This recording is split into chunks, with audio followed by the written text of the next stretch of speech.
Welcome to today's market report. European stock markets weakened on Friday as investors focused on a fresh reversal of market sentiment in China, a deluge in earnings from some of the region's big names, as well as important growth data. DAX in Germany traded 1.1% lower, CAC 40 fell 0.5%, FTSE 100 dropped 1%. Corporate earnings continue to take center stage in Europe, with BNP Paribas reporting a 26% rise in net income in the second quarter, allowing the French bank to pay an additional dividend. UK bank NatWest Group also used its newly regained freedom to pay a dividend and announced a £750 million buyback program. However, this wasn't enough to interest investors Friday, with both stocks trading lower.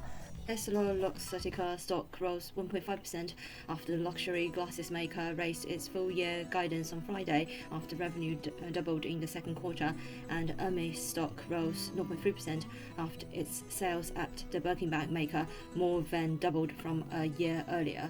Air France-KLM stock rose 1.4% after reporting a hefty jump in second quarter revenue, with its net loss narrowing, outperforming British Airways owner IAG, whose stock fell 2.7% after it predicted a cautious summer recovery, saying capacity would rise to 45% of pre-pandemic levels from 22% in the previous quarter.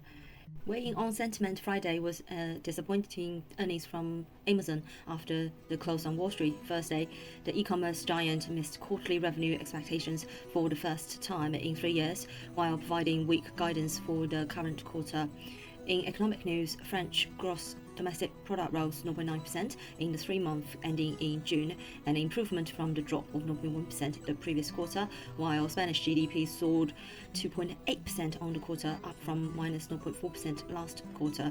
This sets the scene for the equivalent data from Germany and the Eurozone as a whole later in the session, with growth expected to rebound as the region's economies reopened after the pandemic.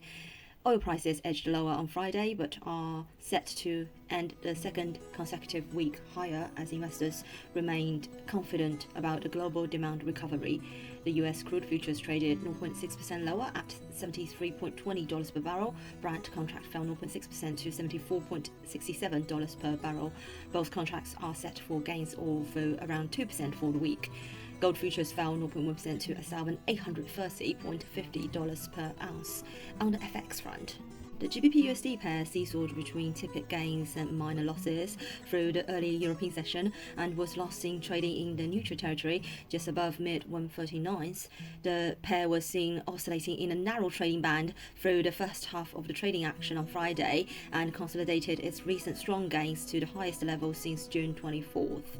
It is worth reporting that GBP-USD pair has rallied over 400 pips from multi-month lows touched last week amid optimism over the declining trend in new COVID-19 cases in the UK. However, a modest US dollar strength held traders from placing fresh bullish bets and kept a lid on any further gains, at least for the time being.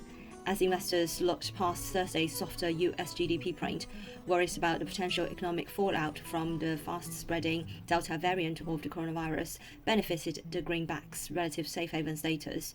That said, Fed Chair Jerome Powell's dovish remarks on Wednesday acted as a headwind for the US dollar during the post-meeting press conference. Powell emphasized that they were some ways away from substantial progress on jobs. Powell also was cautious about tapering and said it will take a few more meetings before the Fed starts slowing its massive monetary support. Apart from this, a fresh leg down in the US Treasury bond yields, triggered by the risk of imports in the market, might further cap the upside for the greenback. Hence, it will be prudent to wait for some strong follow-through selling before confirming that the GBP-USD pair has topped out in the near term and positioning for any meaningful corrective slide. The Eurodollar maintained its near-term move higher yesterday. The Elliott wave count still has in this as being a correction only, but are allowing now for a move into the 119.30 to 119.85 band. It will need to regain the 200-day moving average and a 50% retracement at 120.08 to reassert upside pressure and attention to the 122.66 May high. The dollar index traded 0.1% higher at 91.998, having earlier fallen as low as 91.855, a 1-month low. This is today's market news. Thanks for listening. We'll see you next time.